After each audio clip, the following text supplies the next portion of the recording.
Toss അക്കാഡമിയിലേക്ക് ഏവർക്കും സ്വാഗതം. Toss academy ഇന്ന് നിങ്ങളുടെ മുമ്പിൽ എത്തിയിരിക്കുന്നത് സെറ്റ് കെമിസ്ട്രി ഓഗസ്റ്റ് 24 നടക്കുന്ന പരീക്ഷയോടനുബന്ധിച്ച് ഒരു റിവിഷൻ ലൈവുമായിട്ടാണ് വന്നിരിക്കുന്നത്. ഒരു മെഗാ റിവിഷൻ പാക്ക്. നമ്മൾ അത്യാവശ്യം ചോദിക്കാൻ സാധ്യതയുള്ള കുറച്ച് ചോദ്യങ്ങൾ നിങ്ങളെ പരിചയപ്പെടുത്തുകയാണ് ഇന്നത്തെ ഈ വീഡിയോ. എല്ലാ സീസണിലും പോലെ തന്നെ ടോസ് അക്കാഡമി ഇന്നും ഒരു റിവിഷൻ ലൈവുമായിട്ടാണ് നിങ്ങളുടെ മുമ്പിൽ എത്തിയിരിക്കുന്നത്.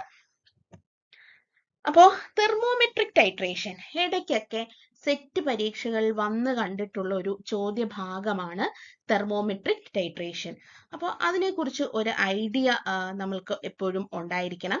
അതൊരു അനലിറ്റിക്കൽ ടെക്നിക്കാണ്. ടെമ്പറേച്ചർ ചേഞ്ചുകൾ ഉപയോഗിച്ചുകൊണ്ട് ഒരു ടൈട്രേഷന്റെ എൻഡ് പോയിന്റ് കണ്ടുപിടിക്കുന്നു. എന്തുപയോഗിച്ചിട്ടാണ്? ടെമ്പറേച്ചർ ചേഞ്ചുകൾ, ടെമ്പറേച്ചർ ചേഞ്ചസ് ഉപയോഗിച്ചുകൊണ്ട് എന്ത് കണ്ടുപിടിക്കുന്നു? എൻ പോയിന്റ് കണ്ടുപിടിക്കുന്നു. അപ്പോൾ ഒരു കെമിക്കൽ റിയാക്ഷനിൽ റിലീസ് ചെയ്യുന്നതോ അല്ലെങ്കിൽ അബ്സോർബ് ചെയ്യുന്നതോ ഹീറ്റിനെ ഡിപ്പെൻഡ് ചെയ്തുകൊണ്ടാണ് ഇത് ബേസ് ചെയ്തിരിക്കുന്നത്. അപ്പോൾ ഈ പറഞ്ഞ ഒരു റിയാക്ഷൻ നടക്കുമ്പോൾ ഒന്നുകിൽ ഹീറ്റ് റിലീസ് ചെയ്യാം അല്ലെങ്കിൽ അബ്സോർബ് ചെയ്യാം. അപ്പോൾ അതിന്റെ ഫലമായിട്ട് ടെമ്പറേച്ചർ ചേഞ്ച്, ആ സൊല്യൂഷനിൽ ഒരു ടെമ്പറേച്ചർ ചേഞ്ച് സംഭവിക്കും. ആ ടെമ്പറേച്ചറിനെ മോണിറ്റർ ചെയ്തുകൊണ്ട് നമ്മുടെ ടൈട്രന്റ് ആഡ് ചെയ്യുമ്പോൾ ഉണ്ടാകുന്ന ടെമ്പറേച്ചറിന്റെ വേരിയേഷൻ മോണിറ്റർ ചെയ്തുകൊണ്ട് നമ്മൾ എൻ പോയിന്റിനെ എന്ത് ചെയ്യും? കണ്ടുപിടിക്കും. അതാണ് നമ്മളുടെ തെർമോമെട്രിക് ടൈട്രേഷൻ എന്ന് പറയുന്നത്. ഇതിന്റെ കണ്ടീഷൻസ് എന്ന് പറയുന്നത് റിയാക്ഷൻ കണ്ടീഷൻ അഡയബാറ്റിക് കണ്ടീഷനിൽ വേണം നടത്താനായിട്ട്, ഒരൊറ്റ സ്റ്റെപ്പിൽ നടത്തും. അതുപോലെ ഈ ഒരു റിയാക്ഷന്റെ ഹീറ്റ് ഓഫ് ഡൈല്യൂഷൻ വളരെ നെഗ്ലിജിബിൾ ആയിരിക്കും. കാരണം ഇതൊക്കെ സ്റ്റേറ്റ്മെന്റ് തരത്തിൽ ചോദിക്കാം. അതുപോലെ രണ്ട് തരത്തിലുള്ള തെർമോമെട്രിക് ടൈട്രേഷൻസ് ഉണ്ട്. ടെമ്പറേച്ചർ വേഴ്സസ് വോളിയം ആണ്. അപ്പൊ ആ പ്ലോട്ടൊക്കെ എന്തൊക്കെയാണെന്നൊക്കെ ചോദിക്കാൻ സാധ്യതയുണ്ട്. Temperature against volume. അപ്പോൾ സൊല്യൂഷന്റെ വോളിയം ടെമ്പറേച്ചറിന്റെ വേരിയേഷൻ ആണ് നോക്കുന്നത്. അപ്പൊ എക്സോതെർമിക് ആയിട്ടുള്ള ഒരു തെർമോമെട്രിക് ടൈട്രേഷനിൽ ഇതുപോലെ ഇങ്ങനെ ഒരു ആദ്യമേ ടൈട്രന്റ് ആഡ് ചെയ്യുന്നതനുസരിച്ച് ടെമ്പറേച്ചർ കൂടി വരികയും എൻ പോയിന്റ് എത്തിയതിനു ശേഷം എന്ത് ചെയ്യും? ടെമ്പറേച്ചർ ഡിക്രീസ് ചെയ്യും. അതാണ് എക്സോതെർമിക്. കാരണം എക്സോതെർമിക്കിൽ ഹീറ്റ് റിലീസ് ചെയ്യുകയാണ്. ഇനി നേരെ മറിച്ച് എൻഡോതെർമിക്കിൽ എന്താണ്? ഹീറ്റ് അബ്സോർബ് ചെയ്യുകയാണ്. ടെമ്പറേച്ചർ കുറഞ്ഞു വരുന്നു. അവസാനം എൻ പോയിന്റിന് ശേഷം അത് കോൺസ്റ്റന്റ് ആവുന്നു. അപ്പൊ ഈ രണ്ട് ഗ്രാഫും കൃത്യമായിട്ട് പഠിക്കുക. എന്താണ് തെർമോമെട്രിക് ടൈട്രേഷൻ? ടെമ്പറേച്ചറിന്റെ വേരിയേഷൻ, ആ സൊല്യൂഷനിൽ ഉണ്ടാവുന്ന വേരിയേഷൻ എപ്പോൾ ടൈട്രന്റ് ആഡ് ചെയ്യുന്ന സമയത്ത് അതിന്റെ ഫലമായിട്ട് അതിനെ മോണിറ്റർ ചെയ്തുകൊണ്ട് അതിന്റെ ബേസിൽ നമ്മൾ എൻ പോയിന്റ് കണ്ടുപിടിക്കുന്നു. അതാണ് തെർമോമെട്രിക് ടൈട്രേഷൻസ് എന്ന് പറയുന്നത്. അതിന്റെ ഹീറ്റ് ഓഫ് ഡൈല്യൂഷൻ വളരെ നെഗ്ലിജിബിൾ ആണ്. ഒറ്റ സ്റ്റെപ്പിൽ ഇത് നടക്കും. അതുപോലെ തന്നെ നമുക്ക് ഈ പറഞ്ഞ ഹീറ്റ് ഓഫ് ഡൈല്യൂഷൻ കുറവാണ്. ഒറ്റ സ്റ്റെപ്പിൽ റിയാക്ഷൻ നടക്കും. അതുപോലെ തന്നെ രണ്ട് തരത്തിലുണ്ട്. ടെമ്പറേച്ചർ വേഴ്സസ് വോളിയം ആണ് ഇത് പ്ലോട്ട് ചെയ്യുന്നത്.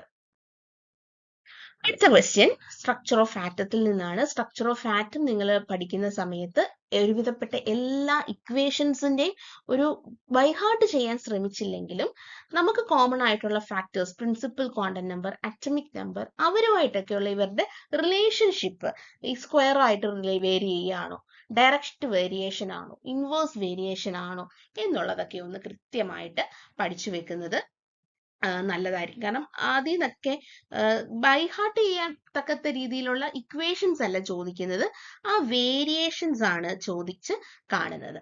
ഇവിടെ ചോദ്യം velocity of the electron in the hydrogen atom. Hydrogen ആറ്റത്തിന്റെ വെലോസിറ്റി ആണ് ചോദിച്ചിരിക്കുന്നത്.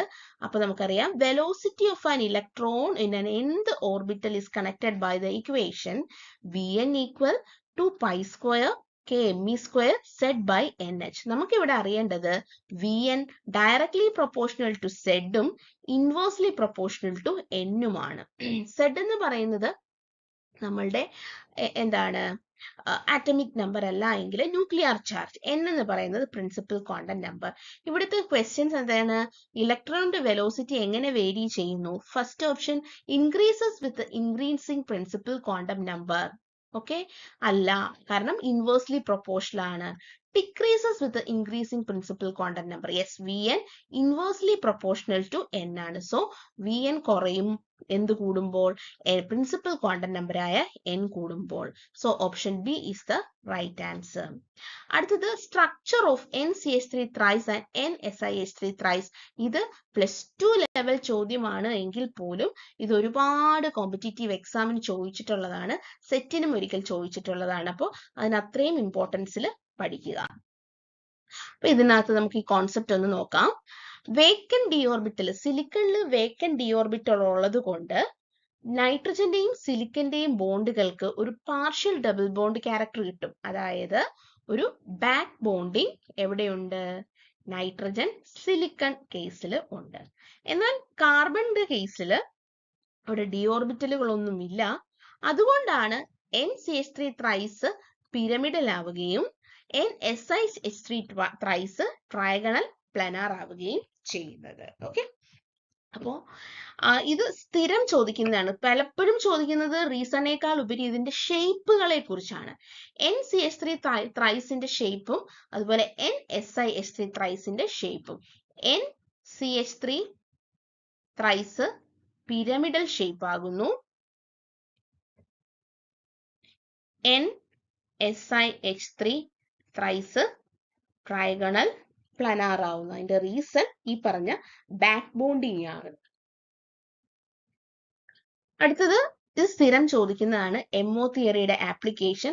ഇവിടെ ഞാൻ എടുത്തിരിക്കുന്നത് ഓക്സിജന്റെ വേരിയൻസ് ആണ്. ഇവിടെ ഈയിടെ HSCക്കും ഇത് അതേപടി ചോദിച്ചിട്ടുണ്ട്. അപ്പം സ്ഥിരം PSC എക്സാമുകൾക്കാണേലും കോമ്പറ്റീറ്റീവ് എക്സാമുകൾക്കാണേലും ഈ MO തിയറിയുടെ ഈ കോൺഫിഗറേഷൻ ചോദിക്കും, ബോണ്ട് ഓർഡർ ചോദിക്കും, മാഗ്നറ്റിക് പ്രോപ്പർട്ടി ചോദിക്കും. ഇപ്പൊ ഞാൻ ഇവിടെ തന്നിരിക്കുന്നത് ഓക്സിജന്റെ വേരിയൻസ് ആണ്.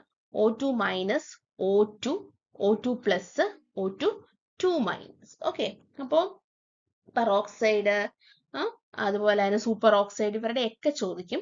അപ്പൊ നമുക്ക് ആദ്യമേ അറിയേണ്ടത് O2 മൈനസിൽ എത്ര ഇലക്ട്രോൺ ഉണ്ട്? ഓക്സിജനിൽ എന്താണ്? 8 ഇലക്ട്രോൺ ആണ്. സോ O2 എന്ന് പറയുമ്പോൾ 8 × 2 16, -1 1 17 ഇലക്ട്രോൺ ആകുന്നു. ഓക്കെ, 17 ഇലക്ട്രോൺ ആകുന്നു. അതും അല്ല എങ്കിൽ നമുക്ക് ഓക്സിജൻ എന്ന് പറയുമ്പോൾ 1s2, 2s2, 2p4 ആണ്. ഓക്കെ, അപ്പൊ വാലൻസ് ഇലക്ട്രോൺസ് 6 ആണ്. അപ്പൊ വാലൻസിന്റെ ഇലക്ട്രോൺസിന്റെ മാത്രം വെച്ച് പറയുകയാണെങ്കിൽ 6 × 2 + 1 13 ഇലക്ട്രോൺസ് എന്നൊക്കെ നമുക്ക് പറയാം. അപ്പൊ അത് പോട്ടെ, നമുക്ക് ഇവിടെ അറിയേണ്ടത് ഇവിടെ ഇപ്പം എത്ര ടോട്ടൽ ഇലക്ട്രോൺസ് ഉണ്ടെന്നാണ് അറിയേണ്ടത്. സോ 17 ഇലക്ട്രോൺ ഉണ്ട്. ആ 17 ഇലക്ട്രോണിനെ നമ്മൾ ഫില്ല് ചെയ്യാണ്. കോൺഫിഗറേഷൻ പോകുന്നത് σ1s, σ*1s, σ2s, σ*2s, σ2pz ആണ്. Then π2px = π2py, then π*2px = π*2py. ഈ 17 ഇലക്ട്രോണിനെ നമുക്ക് ഫില്ല് ചെയ്യണം. σ1s 2, σ*1s 2, σ2s 2, σ*2s 2, σ2pz 2, π2px മൊത്തം 4 എണ്ണം ഈക്വൽ ആയിട്ട് ഡിസ്ട്രിബ്യൂട്ട് ചെയ്യുന്നു. ദെൻ π* 2, π*2py 1 ആണ്. സോ മൊത്തം നമുക്കറിയാം ബോണ്ട് ഓർഡർ കണ്ടുപിടിക്കുക എന്ന് വെച്ചാൽ ബോണ്ട് ഓർഡർ ½ × ബോണ്ടിങ് മോളിക്കുലാർ ഓർബിറ്റലിലുള്ള electron minus anti bonding molecular orbital. Bonding എന്ന് പറയുമ്പോൾ സ്റ്റാർ ഇല്ലാത്തത് 2, 4, 6, 10. സോ 10 മൈനസ് ബാക്കി 7/2 1.5 ആണ്. ഇവിടെ അറിയാം π*2pയിൽ ഒറ്റ ഇലക്ട്രോൺ ഉണ്ട്. അതുകൊണ്ട് ഇത് പാരാമാഗ്നറ്റിക് 1 അൺപെയർഡ് ഇലക്ട്രോൺ. ചിലപ്പോൾ അങ്ങനെയും ചോദിക്കാം, O2 മൈനസിനകത്തുള്ള അൺപെയർഡ് ഇലക്ട്രോൺ എത്ര ആണെന്ന്. അടുത്തത് O2 16, O2 8 × 2 16. അതും ഇതുപോലെ ഫില്ല് ചെയ്യുന്നു. σ1s2, σ*1s2, σ2s2, σ*2s2, σ2pz2, π2px2 = π2py2. ഇതെന്ന് പറയുന്നത് ഡീജനറേറ്റ് ആയിട്ടുള്ള ഓർബിറ്റൽസ് ആണ്. Then π*2px1, π*2py1. ഇവിടെ എന്താണ്? 2 അൺപെയർഡ് ഇലക്ട്രോൺസ് ഉണ്ട്. സോ അത് പാരാമാഗ്നറ്റിക് ആവുന്നു. ഇവിടെ മൊത്തം ബോണ്ടിങ് മോളിക്കുലാർ ഓർബിറ്റൽ 2, 4, 6, 8, 10. സോ 10 ബാക്കി 6, 16 10 ബോണ്ടിങ്ങിലാണെങ്കിൽ ബാക്കി 6 എന്തെല്ലായിരിക്കും? ആന്റി ബോണ്ടിങ്ങിലാണ്. So 10 - 6/2 2 bond order. Then O2 plus 15 electron ആണ്. അതിന്റെ configuration sigma 1s2, sigma star 1s2, sigma 2s2, sigma star 2s2, sigma 2pz2, pi 2px2 equal pi 2py², pi star 2px1, pi star 2py ഒന്നുമില്ല. So മൊത്തം ഒരു unpaired electron ഉണ്ട്. So still O2 plus paramagnetic ആണ്. അപ്പോൾ ബാക്കി bonding molecular ഓർബിറ്റിൽ sigma 1s 2, sigma 2s 2, then sigma 2pz 2, pi 2px pi 2py കൂടെ 4. So 4 4 8 2 10, ബാക്കി 5/2 2.5 ആണ്, പാരാമാഗ്നറ്റിക് ആണ്. അടുത്തത് O2 2- ആണ്, പെറോക്സൈഡ് അയൺ ആണ്, 18 ഇലക്ട്രോൺ ആണ്. പെറോക്സൈഡ് അയൺ മാത്രമാണ് ഡയാമാഗ്നറ്റിക്, അത് എപ്പോഴും ഓർത്തിരിക്കുക. Then here what is happening എന്ന് വെച്ചാൽ ഇവിടെ കോൺഫിഗറേഷൻ സിമിലർ ആയിട്ട് എഴുതുന്നു. Sigma 1s2, sigma star 1s2, sigma 2s2, sigma star 2s2, sigma 2pz², pi 2px² equal pi 2py², pi star 2px², pi star 2py². ഇവിടെ എല്ലാം തന്നെ പെയർഡ് ഇലക്ട്രോൺ ആണ്. So 10 ബോണ്ടിങ്ങിലും 8 anti ബോണ്ടിങ്ങിലും ആണ്. സോ 10 - 8/2 ബോണ്ട് ഓർഡർ 1 ആവുന്നു. So ഇവിടുത്തെ bond ഓർഡറിന്റെ order ചിലപ്പോൾ ചോദിക്കും. അതുപോലെ തന്നെ ബോണ്ട് ഓർഡറും ബോണ്ട് സ്ട്രെങ്തും ഡയറക്ട്ലി പ്രൊപ്പോർഷണൽ ആണ്. ബോണ്ട് ഓർഡർ കൂടുതൽ ആർക്കാണ്? 2.5 ഉള്ള O2 പ്ലസിനാണ് ബോണ്ട് സ്ട്രെങ്തും ബോണ്ട് ഓർഡർ കൂടുതൽ. അതുപോലെ ബോണ്ട് ഓർഡർ കുറവ് ആർക്കാണ്? O2 2- 1 ആണ്, അയാളാണ് ലീസ്റ്റ് ബോണ്ട് സ്ട്രെങ്ത് കുറവുള്ള ആൾ. അപ്പൊ ഇത്രയും കൂടെ ബോണ്ട് ഓർഡറിന്റെ ഓർഡർ ഒക്കെ എഴുതാനായിട്ട് ചോദിക്കുക. അപ്പൊ ഈ കോൺഫിഗറേഷൻ കൃത്യമായിട്ട് പഠിച്ചു വെക്കുക. അടുത്തത് the following table and the reaction conversion. ഇത് ഇമ്പോർട്ടൻ്റ് ആണ്, ചോദിക്കാൻ സാധ്യതയുള്ളതാണ്.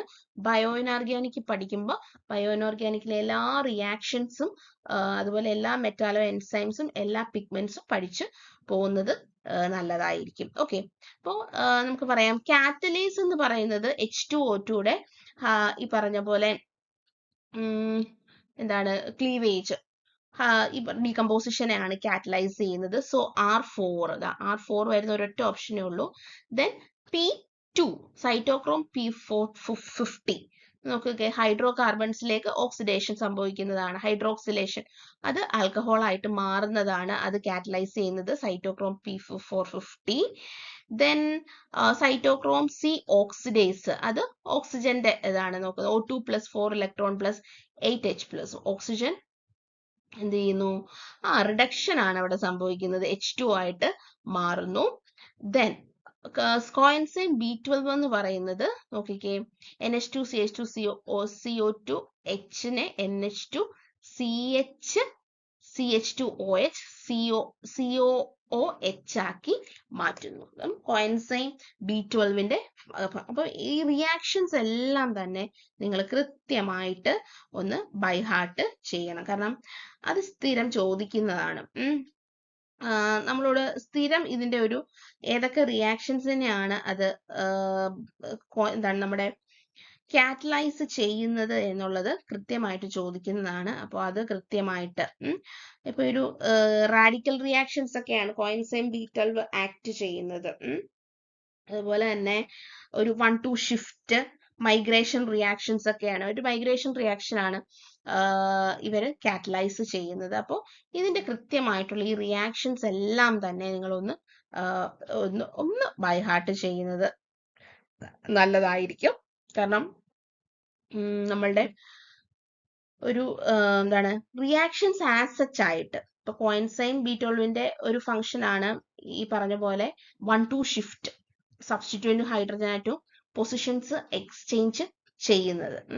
അപ്പോൾ അങ്ങനത്തെ ഒക്കെയുള്ള റിയാക്ഷൻസ് വരുമ്പോൾ നമുക്ക് വാക്കാൽ പറയുന്ന റിയാക്ഷൻസിനേക്കാൾ ഉപരി റിയാക്ഷൻ തന്നിട്ട് നിങ്ങളോട് ചോദിക്കുമ്പോൾ അത് നമ്മൾ ബൈ ഹാർട്ട് ചെയ്യുന്നത് നല്ലതായിരിക്കും. കാരണം ആസ് സച്ച് തന്നെ ചോദിക്കാനുള്ള സാധ്യതയുണ്ട്. അപ്പോൾ ഇത്രയും റിയാക്ഷൻസ് ഒന്ന്, അതായത് മെറ്റാലോ എൻസൈം കാറ്റലൈസ് ചെയ്യുന്ന റിയാക്ഷനുകൾ ഒന്ന് കൃത്യമായിട്ട് പഠിക്കുക. അടുത്തത് ഓക്സി ഹീമോസയാനിലെ coordination number, oxygen binding, colour, magnetic behaviour. അപ്പൊ ഞാൻ ഈ ക്വസ്റ്റ്യനിൽ ഓക്സി ഹീമോസയാനിനാണ് ഡിസ്കസ് ചെയ്യുന്നതെങ്കിൽ പോലും നിങ്ങൾ നിങ്ങളുടെ പ്രിപ്പറേഷൻ ടൈമിൽ ഹീമോസയാനിനും ഹീമെരിത്രിനും ഹീമോഗ്ലോബിനും അതുപോലെ കാർബോണി ഹൈഡ്രേറ്റ്സും എല്ലാം പഠിച്ചുകൊണ്ട് പൊക്കോണം കേട്ടോ. ഇതാണ് ഹീമോസയാനിൻ. അപ്പോൾ ഹീമോസയാനിനിൽ ഉള്ള ഒരു പ്രത്യേകത എന്ന് വെച്ചാൽ നോക്കിക്കേ, ഇവിടെ നമ്മളോട് കോർഡിനേഷൻ ആണ് ചോദിച്ചിരിക്കുന്നത് അല്ലെ. Coordination 1 2 3 4 5 5 coordination. ബ്രിഡ്ജ് ചെയ്യുന്ന മെത്തേഡ് μ2ലാണ് ബ്രിഡ്ജ് ചെയ്യുന്നത്. O2 2- ആണ്. അതുപോലെ തന്നെ ഡയാമാഗ്നറ്റിക്കും ആയിരിക്കും. അപ്പോൾ ഇത് എല്ലാ കേസിലും നിങ്ങൾ ഒരെണ്ണം എന്നുള്ളതല്ല ഞാൻ പറയുന്നത്, എല്ലാ ടൈപ്പ് ചോദ്യങ്ങളും ഇതിൽ നിന്ന് ചോദിക്കും. അത് മീൻസ് എല്ലാ തരം എൻസൈമും ഇതിൽ നിന്ന് ചോദിക്കും. O2 - O2 2- അല്ല, O2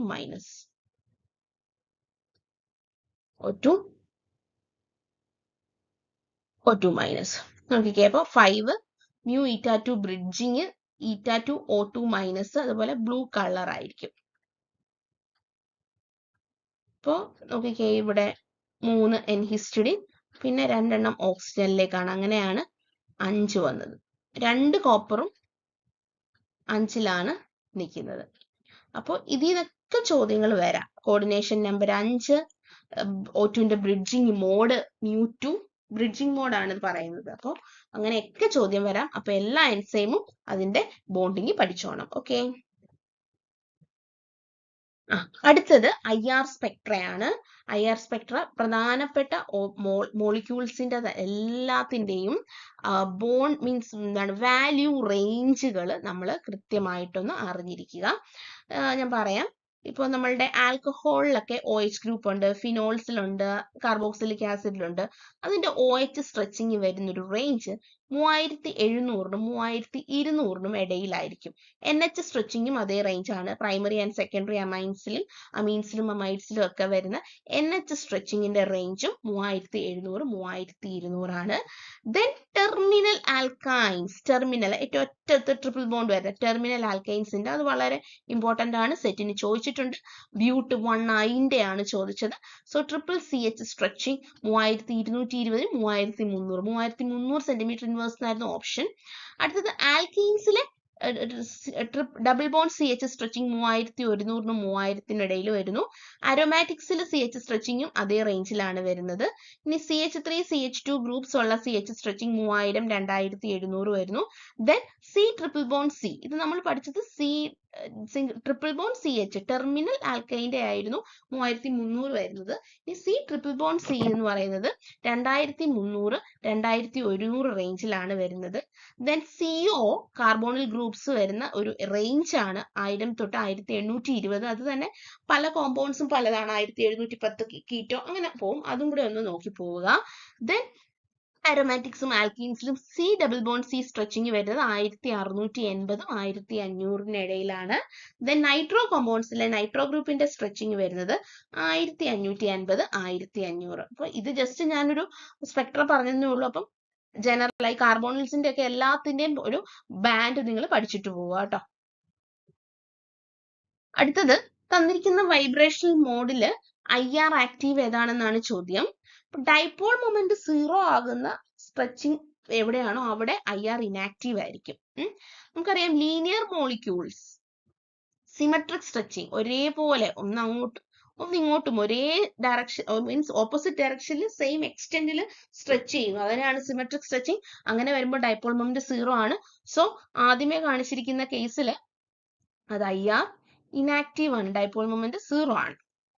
രണ്ടാമത് നോക്കിക്കേ, അസിമെട്രിക് സ്ട്രെച്ചിങ് ആണ്. രണ്ടും കൂടെ ഒരേ ഡയറക്ഷനിലാണ് പോകുന്നത്. സോ നെറ്റ് ആയിട്ടൊരു ഡൈപോൾ മൊമെന്റ് കിട്ടും. സോ അത് IR ആക്റ്റീവ് ആണ്. ദെൻ ബെൻഡ് മോഡാണ്. 2 അപ്പിലോട്ടും താഴോട്ടും. അത് നള്ളു വരുമ്പോൾ അവിടെ ഒരു എന്തുണ്ടാവും, ഒരു ഡൈപോൾ മൊമെന്റ് ഉണ്ടാവും. സോ നമ്മുടെ ഓപ്ഷൻ D ആണ്. ഏതാണ്? 2ഉം 3ഉമാണ് IR ആക്റ്റീവ് മോഡ്സ്. അല്ലെങ്കിൽ കാർബൺ ഡൈ ഓക്സൈഡിൽ എസിമെട്രിക് സ്ട്രെച്ചിങ്ങും ബെൻഡിങ്ങും ആണ്. അങ്ങനെയും ചോദിക്കാം. ഏത് സ്ട്രെച്ചിങ് ആണ് IR ആക്റ്റീവ്? സിമെട്രിക് ആണോ, എസിമെട്രിക് ആണോ, ബെൻഡിങ് ആണോ? Asymmetric and bending. അടുത്തത് ഒരു NMR സ്പെക്ട്രോമീറ്റർ മാഗ്നറ്റിക് ഫീൽഡ് 16.45 ടെസ്ലയിലാണ് ആക്ട് ചെയ്യുന്നത്. ഓക്കെ, ദെൻ 16.45 ടെസ്ലയാണ് മാഗ്നറ്റിക് ഫീൽഡ്. റെസൊണൻസ് ഫ്രീക്വൻസി കണ്ടുപിടിക്കാനാണ് ചോദ്യം. കോൺസ്റ്റന്റ് ഫാക്ടേഴ്സ് ഒക്കെ തന്നിട്ടുണ്ട്. അപ്പൊ നമുക്കറിയാം റെസൊണൻസ് ഫ്രീക്വൻസി കാണാനുള്ള equation μn g × b by h. Okay, μn g by h × b. അപ്പൊ b എത്രയാണ്? 16.45. g ഗൈറോമാഗ്നറ്റിക് റേഷ്യോ എന്താണ്? ഫ്ലൂറിന് തന്നിട്ടുണ്ട് 5.255. ദെൻ ന്യൂക്ലിയർ മാഗ്നറ്റിക് ഫാക്ടർ എന്നും പറഞ്ഞിട്ടുണ്ട്. അത് എത്രയാണ്? 5.05 × 10⁻⁻, ഗൈറോമാഗ്നറ്റിക് ratio. Then 5.05 × 10⁻⁻27 divided by h, 6.626 × 10⁻⁻34. അപ്പോൾ അത് നമ്മൾ സബ്സ്റ്റിറ്റ്യൂട്ട് ചെയ്ത് വരുമ്പോഴത്തേക്കും 65.88 × 10⁻⁻7 സെക്കൻഡ് ഇൻവേഴ്സ് കിട്ടും. അതൊന്നും കൂടി ഒന്ന് അടുക്കി വന്നു. Then 658.8 × 10⁻⁻, സെക്കൻഡ് ഇൻവേഴ്സ് എന്ന് പറയുന്നത് 1 × 10⁻⁻6 സെക്കൻഡ് ഇൻവേഴ്സ് എന്ന് പറയുന്നത് 1 MHz ആണ്. ആ പോയിന്റ് ഓർത്ത് വെച്ചോ. ഓക്കെ, അപ്പൊ ഈ ഒരു ഇക്വേഷൻ പഠിച്ചിരിക്കുക. എന്ത് കാണാനായിട്ട്? റെസൊണൻസ് ഫ്രീക്വൻസി കാണാനായിട്ട്. അടുത്ത question, choose the allowed transition. ഇത് സ്ഥിരം നമുക്ക് ചോദിക്കാവുന്ന ഒരു ചോദ്യമാണ്. അപ്പോ 1 sigma G + 2 3 sigma U plus. Option B 1 sigma G + 2 3 sigma U minus. Option C 1 sigma G + 2 1 sigma U minus. 1 sigma G + 2 1 sigma U minus. അപ്പൊ സെലക്ഷൻ റൂൾ പറയുന്നത് spin multiplicity എന്ന് പറയുന്നത് സെയിം സ്പിന്നുകൾ തമ്മിലായിരിക്കണം. ഡെൽറ്റ എസ് 0 ആയിരിക്കണം. Delta L ഒന്നെങ്കിൽ 0 ആവാം, അല്ലെങ്കിൽ ±1 ആയിരിക്കാം. ഓക്കെ, ഇപ്പൊ എപ്സിലോൺ, പൈ, ഡെൽറ്റ, ഫൈ എന്നൊക്കെ പറയാം. അപ്പൊ അതിൽ എൽ വാല്യൂ 0 1 2 3 ആണ്. അപ്പൊ എപ്സിലോൺ ടു എപ്സിലോൺ പറ്റും, 0 ആണ്. പൈ ടു പൈ പറ്റും, ഡെൽറ്റ ടു ഡെൽറ്റ പറ്റും, ഫൈ ടു ഫൈ പറ്റും, എപ്സിലോൺ ടു പൈ പറ്റും, ഡിഫറൻസ് 1 ആണ്. പൈ ടു ഡെൽറ്റ പറ്റും, 2 - 1 1 ആണ്. ഡെൽറ്റ ടു ഫൈ പറ്റും, 3 - 2 1 ആണ്. പക്ഷെ പൈ ടു ഫൈ പറ്റില്ല, ഡിഫറൻസ് 2 ആണ്. അപ്പൊ അതാണ് delta L = 0 ±1. Then G to U, U to G എ പറ്റും. ദെൻ പ്ലസും മൈനസും പറ്റത്തുള്ളൂ. ഇവിടെ ഓപ്ഷൻ എയിൽ സ്പിൻ മൾട്ടിപ്ലിസിറ്റി 1 ഉം 3 ആണ്. സോ നമുക്ക് അത് എടുക്കാൻ പറ്റില്ല. സോ സെയിം മൾട്ടിപ്ലിസിറ്റി വരുന്നത് സിയും ഡി ആണ്. ജി ടു യു ആണ് രണ്ടിടത്തും തന്നിരിക്കുന്നത്. എന്താണ്? സിഗ്മ ടു സിഗ്മയുമാണ്. ദെൻ പ്ലസും ഓപ്ഷൻ ഡിയിൽ പ്ലസും മൈനസും ആണ്. So option C is the right answer. Epsilon G plus to epsilon U, epsilon സിഗ്മയാണ് പറയുന്നത് നമ്മൾ. ഓക്കെ, അപ്പൊ ഇത് ഒരു സെലക്ഷൻ റൂൾ കൃത്യമായിട്ട് പഠിച്ചൊന്ന് പോണം. അടുത്തത് സെലക്ഷൻ റൂളുകൾസ് ആണ്. റൊട്ടേഷണൽ ട്രാൻസിഷന്റെ, വൈബ്രേഷണൽ ട്രാൻസിഷന്റെ, electronic transition, molecular ensemble. GATE 2005 ചോദിച്ച ഒരു ചോദ്യമാണ്. അപ്പോൾ ഇവിടെ നമ്മുടെ റൊട്ടേഷണൽ ട്രാൻസിഷന്റെ സെലക്ഷൻ റൂൾ എന്ന് പറയുന്നത് ഡെൽറ്റ ജെ = ±1 ആണ്. അതായത് മോളിക്യൂൾസിന് ഒരു ഡൈപോൾ മൊമെന്റ് ഉണ്ടാവണം, പെർമനന്റ് ഡൈപോൾ മൊമെന്റ് ഉണ്ടാവണം. റൊട്ടേഷണൽ ആക്റ്റീവ് ആണെങ്കിൽ സെലക്ഷൻ റൂള് ഡെൽറ്റ ജെ = ±1. അടുത്തത് vibrational transition, delta V = ±1. Vibrational energy ലെവലുകളുടെ ഡിഫറൻസ് എടുക്കുമ്പോൾ ± വരണം. അവിടെ എന്താണ് വൈബ്രേഷണൽ ട്രാൻസിഷനിൽ പറയുന്നത്? വൈബ്രേഷൻ മൂലം മോളിക്കുലർ ഡൈപോൾ മൊമെന്റ് ചേഞ്ച് ആയിട്ട് വരണം. അടുത്തത് ഇലക്ട്രോണിക് ട്രാൻസിഷൻ ആണ്. Delta L = ±1. ഡെൽറ്റ എൽ അവിടെ എന്ന് പറയുമ്പോൾ നമുക്ക് ഈ പറഞ്ഞ പോലെ എപ്സിലോന്റെയും പൈയുടെയും അല്ലെങ്കിൽ SPD-യിലൊക്കെ നമ്മൾ ലാപ്പോർട്ടെ റൂൾ എന്ന് പറയും. S to S പറ്റില്ല, S to P പറ്റും. Delta = ±1. That is Laporte rule. അപ്പൊ അത് ഡെൽറ്റ എന്താണ്? Electronic transition in atom. Delta L = ±1. അതും ആണ്. അപ്പൊ ഈ സെലക്ഷൻ റൂൾസ് എല്ലാം ഇപ്പം നമ്മളിവിടെ തന്നിരിക്കുന്നത് റൊട്ടേഷനിലെയും വൈബ്രേഷനിലെയും ഒക്കെ ആണെങ്കിലും നിങ്ങൾ പഠിച്ചു പോകുമ്പോൾ ESR-ൻ്റെത്, മോസ്ബോറിൻ്റെത്, NMR-ൻ്റെത്, അവരുടെ കറസ്പോണ്ടിങ് റേഡിയേഷൻസ് അതെല്ലാം തന്നെ നിങ്ങൾ ഒന്ന് നോക്കി പോകണം. സ്പെക്ട്രോസ്കോപ്പി വളരെ ഇമ്പോർട്ടന്റ് ആയിട്ടുള്ളൊരു സെക്ഷൻ ആണ്. സെലക്ഷൻ റൂൾ നോക്കണം. ഇപ്പോൾ റൊട്ടേഷനിനകത്താണെങ്കിൽ ജെമാക്സ് കണ്ടുപിടിക്കുന്നത് പഠിക്കണം. അതുപോലെ വൈബ്രേഷൻ സ്പെക്ട്രോസ്കോപ്പി എടുക്കുമ്പോൾ 0 പോയിന്റ് എനർജി കണ്ടുപിടിക്കുന്നത് പഠിക്കണം. അതുപോലെ ബോണ്ട് ഡിസോസിയേഷൻ എനർജി ഒരിക്കലും ചോദിച്ചിട്ടുണ്ട്. അപ്പൊ അതിന്റെ ഇക്വേഷൻസ് പഠിക്കുക. ഗ്രാഫുകൾ ഉണ്ടെങ്കിൽ അത് പഠിക്കുക. മോസസ് പ്ലോട്ട് ഒന്ന് ജസ്റ്റ് നോക്കി വെക്കുക. അതുപോലെ തന്നെ ഹാർമോണിക് ഓസിലേറ്റർ, അൺഹാർമോണിക് ഓസിലേറ്റർ, അതുപോലെ ബാൻഡ്, ഹോട്ട് ബാൻഡ്, അതുപോലെ തന്നെ ഫസ്റ്റ് ഓവർടോൺ, ഫണ്ടമെന്റൽ ബാൻഡ്, അതിന്റെയൊക്കെ ഇക്വേഷൻ വെച്ചിട്ട് ഫ്രീക്വൻസി കണ്ടുപിടിക്കാനുള്ള ഇക്വേഷൻസ് പഠിക്കുക. ദെൻ രാമൻ സ്പെക്ട്രോസ്കോപ്പിയിൽ വളരെ ഇമ്പോർട്ടന്റ് ആണ് Stokes line, anti Stokes lines, അവർ തമ്മിലുള്ള ഡിഫറൻസ്, 6B വരുന്നതും 2B വരുന്ന ആ ഒരു രണ്ട് ലൈനുകൾ തമ്മിലുള്ള ആ ഒരു ഇതൊക്കെ വെച്ച് ചോദ്യങ്ങൾ ചോദിക്കാം. റേലേ സ്കാറ്ററിംഗിന്റെ പ്രത്യേകത എന്താണ്, അതൊന്ന് പഠിച്ചിട്ട് പോവാം. മോസ്ബോറിനകത്ത് നിങ്ങൾ ആ സ്പ്ലിറ്റിംഗ് വരുന്ന കേസ് പഠിക്കണം. ഓക്കെ, അതുപോലെ സ്റ്റാർക്ക് എഫക്ട്, സീമൻ സ്പ്ലിറ്റിംഗ്, അതൊക്കെ ഒന്ന് നോക്കുക. അതുപോലെ ESRനകത്ത് അതുപോലെ തന്നെ മോസ്ബോർൺ ഇമ്പോർട്ടന്റ് ആണ്. നമ്മുടെ എൻവയോൺമെന്റ് അനുസരിച്ച് മോളിക്യൂളിന്റെ എൻവയോൺമെന്റ് അനുസരിച്ച് സ്പ്ലിറ്റിംഗ് മാറുന്നുണ്ട് അല്ലെ. ഇപ്പൊ ഒരു FeCO5നകത്ത് ആക്സിയൽ ലിഗാൻസും ഇക്വറ്റോറിയൽ ലിഗാൻസും വരുമ്പോൾ രണ്ട് തരത്തിലുള്ള എൻവയോൺമെന്റ് ആവും. അപ്പൊ വേറെ സിഗ്നൽസ് വരുന്നു. അതുപോലെ കോമൺ എൻവയോൺമെന്റ് വരുവാണെങ്കിൽ ഒറ്റ സിഗ്നൽ വരുന്നു. അങ്ങനെയൊക്കെ വരുന്നിട്ടുള്ള കുറച്ച് കണ്ടീഷൻസ് മോസ്ബോർ സ്പ്ലിറ്റിംഗിൽ നമ്മൾ ഡിസ്കസ് ചെയ്തിട്ടുണ്ട്. അപ്പൊ അതൊന്ന് നോക്കി പോകണം. പിന്നെ നമ്മൾ ഹൈപ്പർഫൈൻ സ്പ്ലിറ്റിംഗ് വരുന്ന കേസ് നോക്കുക. പിന്നെ ESRനകത്ത് DPPH ചോദിച്ചിട്ടുള്ളതാണ്. എന്താണ് DPPHന്റെ പ്രത്യേകത? ആ ഫ്രീ റാഡിക്കൽ സ്റ്റാൻഡേർഡ് ആയിട്ടാണ് ESRൽ ആക്ട് ചെയ്യുന്നത്. അതിനെ കുറിച്ചൊന്ന് പഠിച്ചിട്ട് പോവുക. അതിനകത്ത് ഈ പറഞ്ഞ നമ്മൾ പഠിക്കാൻ പോകുന്ന റെസൊണൻസ് ഫ്രീക്വൻസി കണ്ടുപിടിക്കുന്ന പോലെ തന്നെ അതിലുമുണ്ട് ഇക്വേഷൻസ്, അത് പഠിച്ചിട്ട് പോകണം.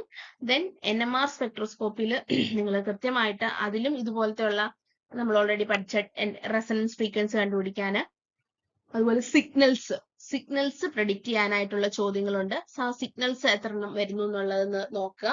അപ്പം സ്ട്രക്ചർ പ്രഡിക്ഷൻ വരുമ്പോൾ നിങ്ങൾ ഒരുപാട് സമയം അതിനു വേണ്ടി കളയേണ്ട ആവശ്യമില്ല. നമുക്ക് പെട്ടെന്ന് കിട്ടാൻ പറ്റാത്തതാണെങ്കിൽ നിങ്ങൾ അതിനു വേണ്ടി ടൈം സ്പെൻഡ് ചെയ്യാതെ ബാക്കി ക്വസ്റ്റ്യൻസ് നോക്കിയിട്ട് പോവുക. അപ്പോൾ അത്യാവശ്യം ഇത്രയും സ്പെക്ട്രോസ്കോപ്പികൾ നിങ്ങൾ കൃത്യമായിട്ടൊന്ന് നോക്കി പോകണം. ഇപ്പൊ ഞാൻ ഈ ഡിസ്കഷനോടൊപ്പം പറയുന്നതെന്ന് വെച്ചാൽ ലാസ്റ്റ് മിനിറ്റ് നിങ്ങളുടെ ഇപ്പൊ ഒരു റിവിഷൻ സീക്വൻസ് ആയിരിക്കും. ഇപ്പൊ എല്ലാം ആദ്യം തൊട്ട് ഒന്നുകൂടെ നോക്കാൻ സമയം കിട്ടാത്തവരൊക്കെ ഈ ഒരു ഭാഗങ്ങൾക്ക് ഊന്നൽ നൽകിക്കൊണ്ട് പഠിക്കുന്നത് നല്ലതായിരിക്കും. സോ നമ്മൾ റൊട്ടേഷണൽ ട്രാൻസിഷന് ഡെൽറ്റ J = +or-1 കണ്ടു. അപ്പൊ കുറെ മോളിക്യൂൾസ് വന്നിട്ട് ആക്റ്റീവ് ഏതാന്നൊക്കെ ചോദിക്കും. ഓർക്കുക, homo atomic diatomics, H2, Cl2 ഇവരൊക്കൊന്നും പെർമനന്റ് ഡൈപോൾ മൊമെന്റ് ഇല്ല. അവര് രാമൻ ആക്റ്റീവ് അല്ല. അതുപോലെ രാമൻ അല്ല, റൊട്ടേഷണൽ ആക്റ്റീവ് അല്ല, വൈബ്രേഷണൽ ആക്റ്റീവും അല്ല. പക്ഷെ ഇവരൊക്കെ രാമൻ ആക്റ്റീവ് ആണ്. അപ്പോ ആ രാമൻ സ്പെക്ട്രോസ്കോപ്പിയുടെ ആ ഒരു എക്സെപ്ഷനാലിറ്റി ഒക്കെ ഒന്ന് നോക്കിപ്പോ. കാരണം ഇവര് പോളറൈസബിലിറ്റിക്ക് ചേഞ്ച് വരുത്തുന്നുണ്ട്. ഓക്കെ, ദെൻ വൈബ്രേഷണൽ ട്രാൻസിഷനിൽ പെർമനന്റ് ഡൈപോൾ മൊമെന്റ് വേണമെന്നല്ല, വൈബ്രേഷൻ നടക്കുമ്പോൾ ചേഞ്ച് ഇൻ ഡൈപോൾ മൊമെന്റ് ആണ് ഉണ്ടാക്കേണ്ടത്. ഓക്കെ, അതുപോലെ ഇലക്ട്രോണിക് ട്രാൻസിഷനിൽ സെലക്ഷൻ റൂൾ ലാപ്പോർട്ടെ റൂളാണ്. Delta L = +or-1. അടുത്തത് മോളിക്കുലാർ എൻസെമ്പിൾ, അതൊന്ന് പഠിച്ചിട്ട് പോവുക. കാരണം നമ്മൾ അധികം ഒന്നും അങ്ങനെ കണ്ടുവരാത്ത ഇതാണ്. ചിലപ്പോൾ മോളിക്കുലാർ എൻസെമ്പിളിന്റെ കറക്റ്റ് സെലക്ഷൻ റൂൾ എന്താണെന്ന് ചോദിക്കാം. ഡെൽറ്റ MI = +or-1 ആണ് മോളിക്കുലാർ എൻസെമ്പിൾ. സോ അപ്പൊ ഇങ്ങനത്തെയൊക്കെ കാര്യങ്ങൾ ഒന്ന് പോവുക. മോളിക്കുലാർ എൻസെമ്പിൾ പഠിക്കുമ്പോൾ അതുപോലെ നിങ്ങൾ നോക്കേണ്ടതാണ് നമ്മുടെ canonical ensemble, micro canonical ensemble എന്നൊക്കെ പറഞ്ഞ സ്റ്റാറ്റിസ്റ്റിക്കലിന് നമ്മൾ തുടക്കം പഠിച്ചു പോകുന്നൊരു അതിനകത്ത് ഏതൊക്കെ കോൺസ്റ്റന്റുകൾ, ഏതൊക്കെ പാരാമീറ്റേഴ്സ് ആണ് കോൺസ്റ്റന്റ് ആവുന്നത്, അതങ്ങനെ അധികം ചോദിച്ചു കണ്ടിട്ടില്ല. പണ്ടൊരിക്കലും ചോദിച്ചിട്ടേ ഉള്ളൂ. അപ്പം ഇനി നിങ്ങൾ ഇത്തവണത്തെ പ്രിപ്പറേഷനിൽ സ്റ്റാറ്റിസ്റ്റിക്കലി ആ 3 തരം എൻസെമ്പിൾസിന്റെ പാരാമീറ്റേഴ്സ് വേരിയേഷനെ കുറിച്ച് ഒന്ന് പഠിച്ചിട്ട് പോവുക. പിന്നെ സ്റ്റാറ്റിസ്റ്റിക്കൽ തെർമോഡൈനാമിക്സിനകത്ത് നിങ്ങൾ പഠിക്കേണ്ടത് ഇക്വേഷൻസ് ഒക്കെ ഉണ്ടല്ലോ, ഇന്റേണൽ എനർജിയുടെ അതുപോലെയുള്ള ആ ഇക്വേഷൻസ് പഠിക്കുക. ദെൻ മോളിക്കുലാർ പാർട്ടീഷൻ ഫംഗ്ഷൻ കണ്ടുപിടിക്കാൻ, റൊട്ടേഷണൽ പാർട്ടീഷൻ ഫംഗ്ഷൻ കണ്ടുപിടിക്കാൻ, വൈബ്രേഷണൽ പാർട്ടീഷൻ ഫംഗ്ഷൻ കണ്ടുപിടിക്കാൻ, അത്തരത്തിലുള്ള ഇക്വേഷൻസ് സിമ്പിൾ മോളിക്യൂൾസിന്റെ ഒക്കെ ചോദിക്കാറുണ്ട്. അതുപോലത്തെയൊക്കെ ഇക്വേഷൻസ് നോക്കുക. പിന്നെ അതിൽ നിന്ന് വിട്ടുപോകണ്ടാത്ത ഒരു കാര്യമാണ് റെസ്യൂജൽ എൻട്രോപ്പി. നോക്കണം. അത് കാണുന്ന ഇക്വേഷൻ S = KLW എന്നൊക്കെ പറഞ്ഞിട്ടുണ്ട്. അതിൽ സിയോടെ എങ്ങനെയാണ് ഒരു ഓറിയന്റേഷൻ മാറുന്നുണ്ട്. അപ്പൊ ആ തരത്തിലൊക്കെയുള്ള പോയിന്റുകളൊക്കെ ഒന്ന് നോക്കി പോവുക. അപ്പൊ അത്യാവശ്യം ഏകദേശം ഫിസിക്കലിനകത്ത് വരുന്ന പ്രധാനപ്പെട്ട പോയിന്റുകൾ നമ്മൾ പറഞ്ഞു കഴിഞ്ഞു. സോ അങ്ങനത്തെയൊക്കെ ഏരിയാസ് നോക്കി വേണം നിങ്ങൾ ഇത്തവണ പോകാനായിട്ട്. ഞാൻ പറഞ്ഞു ഈ ലാസ്റ്റ് മിനിറ്റ് നമുക്ക് ഇത്ര ദിവസമേ ഉള്ളൂ. അപ്പോൾ ഈ ഒരു വീഡിയോയിൽ നമ്മൾ ഡിസ്കസ് ചെയ്യുന്ന കാര്യം നമ്മൾ ഇനി ഒഴിച്ചു കൂടാനാവാത്ത പോയിന്റുകളാണ്. അപ്പൊ ഇനി വീഡിയോയിൽ പറഞ്ഞിരിക്കുന്ന ഈ പറഞ്ഞ ഏരിയാസ് എല്ലാം തന്നെ നിങ്ങൾ നോക്കിയിട്ട് വേണം പോകാനായിട്ട്. ഓക്കെ, അടുത്തത് നൈട്രോസിലിനെ ഒരു 3 ഇലക്ട്രോൺ ഡോണർ. അപ്പൊ നൈട്രോസിലിന് 2 മോഡ് ഉണ്ട്, ലീനിയർ, ബ്രിഡ്ജിങ്, ബെൻഡ്. ലീനിയറിൽ 3 ഇലക്ട്രോൺ ഡോണറിലും ബെൻഡിൽ 1 ഇലക്ട്രോൺ ഡോണറാണ്. അപ്പോൾ നൈട്രോസിലിനെ ഒരു ലീനിയർ ഡോണർ ആയിട്ട് കണ്ടുകൊണ്ട് ഇതിനകത്ത് ഏതാണ് ഐസോ ഇലക്ട്രോണിക് ആയിട്ട് വരുന്നത്? CrNO4, iron, cobalt,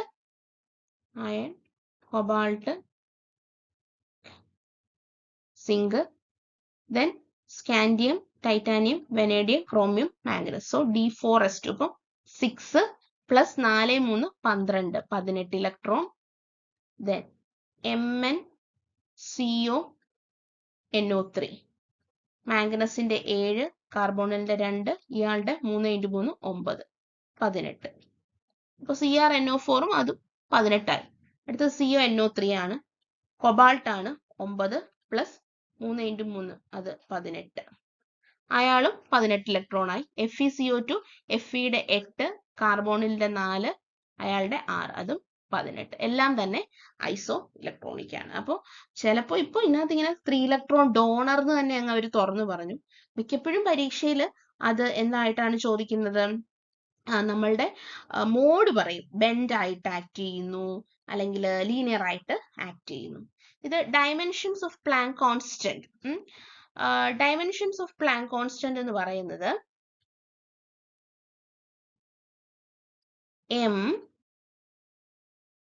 mL² T⁻⁻1. Okay, Planck കോൺസ്റ്റന്റിന്റെ dimension എന്ന് പറയുന്നത് mL² T⁻⁻1. ഇതൊക്കെ ഒരുപാട് പരീക്ഷകളിൽ ചോദിച്ചിട്ടുള്ള ചോദ്യമാണ്. ഓക്കെ, നമ്മളുടെ വേറൊരു പോയിന്റും കൂടെ ഉണ്ട്, ആംഗുലാർ മൊമെന്റത്തിന് അതിന്റെ ഡയമെൻഷണൽ ഫോർമുല ഈക്വൽ ആണ്. അതൊരിക്കലും ചോദിച്ചിട്ടുള്ളതാണ്. ഡയമെൻഷണൽ ഫോർമുല എന്തുമായിട്ടാണ് ഈക്വൽ ആവുന്നതെന്ന്, അതായത് പ്ലാങ്ക്സ് കോൺസ്റ്റന്റിന്റെ ഡയമെൻഷൻ ഫോർമുല എന്തുമായിട്ടാണ് ഈക്വൽ ആവുന്നതെന്ന് അതുകൂടെ ഒന്ന് അറിഞ്ഞിരിക്കുക. ആംഗുലാർ മൊമെന്റ് അത് HSAക്ക് പണ്ടത്തെ ഒരു HSAക്ക് ചോദിച്ചാണ്.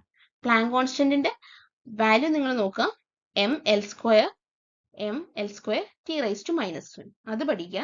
പിന്നെ അത് എന്തുമായിട്ടാണ് ഇക്വേറ്റ് ചെയ്യാൻ പറ്റുന്നത്, മീൻസ് ഈക്വൽ, വേറൊരാളുടെ ഡയമെൻഷനും സിമിലർ തന്നെയാണ്. ആരാണ്? Angular moment.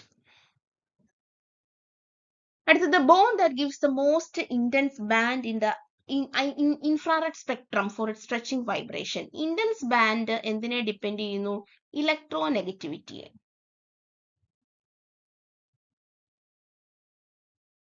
ഏത് ആറ്റം ആണോ മോസ്റ്റ് ഇലക്ട്രോനെഗറ്റീവ് അവരായിരിക്കും ഏറ്റവും നല്ല ഇന്റൻസ് ബാൻഡ് തരുന്നത്. CH, NH, OH, SH. C ഉണ്ട്, N ഉണ്ട്, O ഉണ്ട്, S ഉണ്ട്, ബാക്കിയെല്ലാം H ആണ്.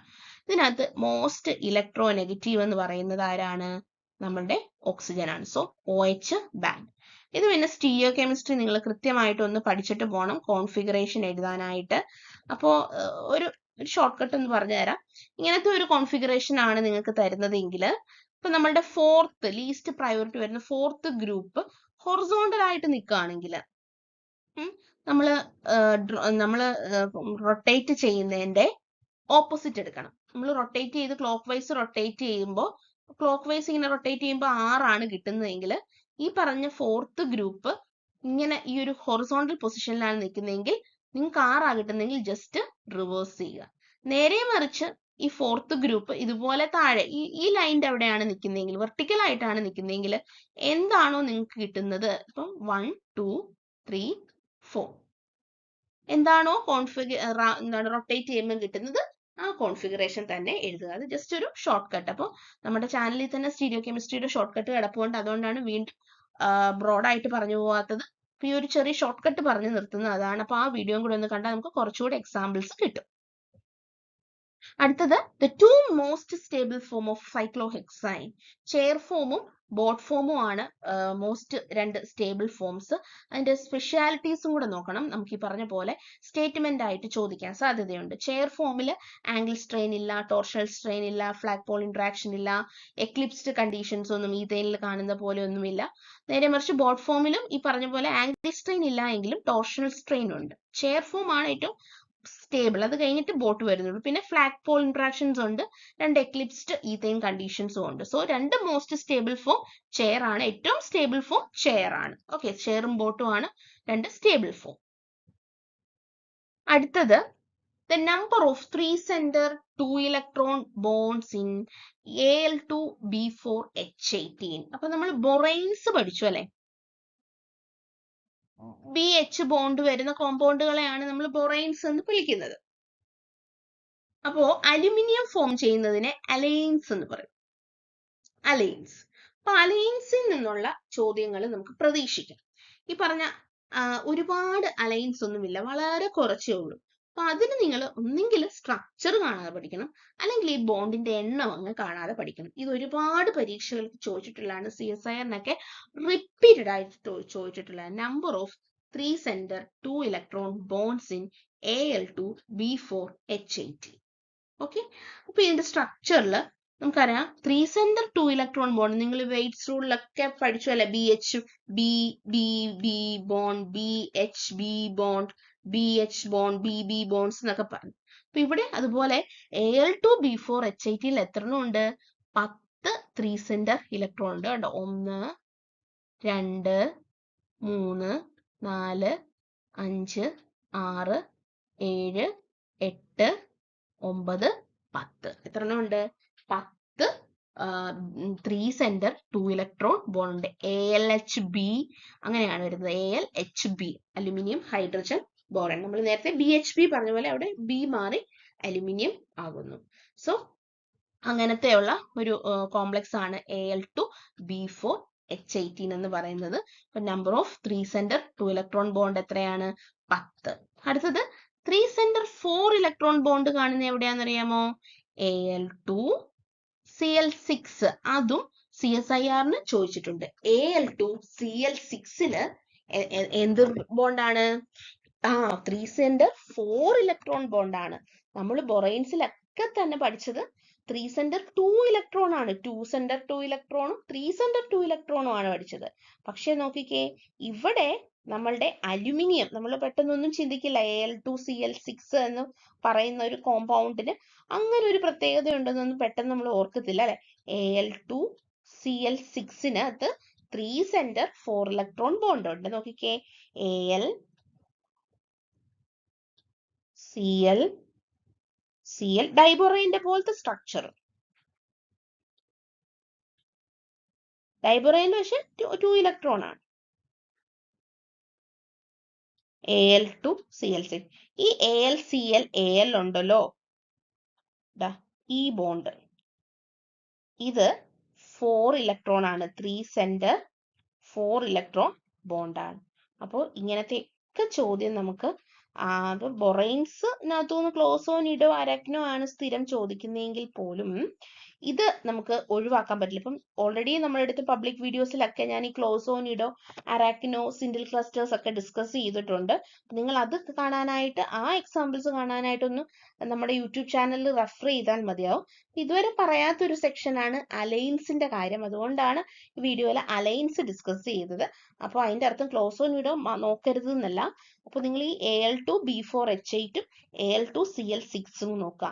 3-center 2-electron Al2B4H8-ൽ 10ഉം Al2Cl6-ല് 3-center 4-electron ബോണ്ടും ആണുള്ളത്. 2 എണ്ണമാണ് അത് ഉള്ളത്. ഇവിടെ 10, അത് 2-center ആണ്. അപ്പോൾ ആ ഒരു പോയിന്റും കൂടി ഒന്ന് നോക്കുക. അപ്പോൾ പറഞ്ഞ സെറ്റ് എക്സാമിന് വേണ്ടി നിങ്ങൾ കൃത്യമായിട്ട് ഇനോർഗാനിക് ലാന്തനൈറ്റ്സ് നോക്കാൻ മറക്കരുത്. കോർഡിനേഷൻ നോക്കണം, ഓർഗാനോമെറ്റാലിക്സ് നോക്കണം, ബൊറൈൻസിന്റെ കാര്യങ്ങൾ നോക്കണം, ബയോ ഇനോർഗാനിക് നോക്കണം.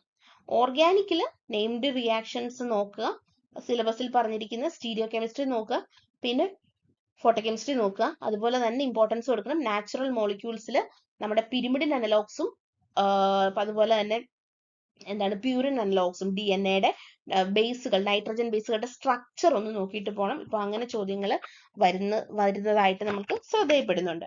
ദെൻ ഫിസിക്കലിനകത്ത് ഗ്രൂപ്പ് തിയറിക്ക് ഇമ്പോർട്ടൻസ് കൊടുക്കണം, സ്പെക്ട്രോസ്കോപ്പിക്ക് ഇമ്പോർട്ടൻസ് കൊടുക്കണം, കൈനറ്റിക്സ്, അതുപോലെ തന്നെ തെർമോഡൈനാമിക്സിന്റെ സ്റ്റാറ്റിസ്റ്റിക്കൽ തെർമോഡൈനാമിക്സും എല്ലാം ഒന്ന് നോക്കി പോവുക. അനലിറ്റിക്കൽ കെമിസ്ട്രി, അതുപോലെ ഗ്രീൻ കെമിസ്ട്രിയിലെ ആറ്റം ഇക്കണോമി കാണാനായിട്ട് അങ്ങനത്തെ ഒക്കെ കാര്യങ്ങളൊന്ന് നോക്കിയിട്ട് പോകുന്നത് നല്ലതായിരിക്കും. ഓക്കെ, കാരണം ഇപ്പം വരുന്ന ക്വസ്റ്റ്യൻസിലെല്ലാം ഇതൊക്കെ തന്നെയാണ് കൂടുതലും റിപ്പീറ്റഡ് ആയിട്ട് കണ്ടുവരുന്നത്. അതുകൊണ്ട് നിങ്ങൾ ആ ഒരു ഭാഗമൊക്കെ, ഇനിയിപ്പോ അധികം സമയമില്ല, ആ ഒരു ഭാഗമൊക്കെ ഒന്ന് നോക്കിയിട്ട് പോവുക. അപ്പൊ ലാസ്റ്റ് മിനിറ്റ് പുത്തൻ കാര്യങ്ങൾ പഠിച്ച് റിവൈസ് ചെയ്യുകയല്ല ചെയ്യേണ്ടത്. നേരെ മറിച്ച് എന്താണ്, ഓൾറെഡി പഠിച്ച കാര്യങ്ങൾ നല്ല രീതിയിൽ ഊന്നൽ കൊടുത്ത് പഠിക്കുക. ഈ ഏരിയാസ് ഒക്കെയാണ് കൂടുതലും റിപ്പീറ്റഡ് ആയിട്ട് വന്നിട്ടുള്ള ഏരിയാസ്. സോ അപ്പോൾ നിങ്ങൾ ഈ ഏരിയാസിലൊക്കെ ഇമ്പോർട്ടൻസ് കൊടുക്കുക. Okay, thank you.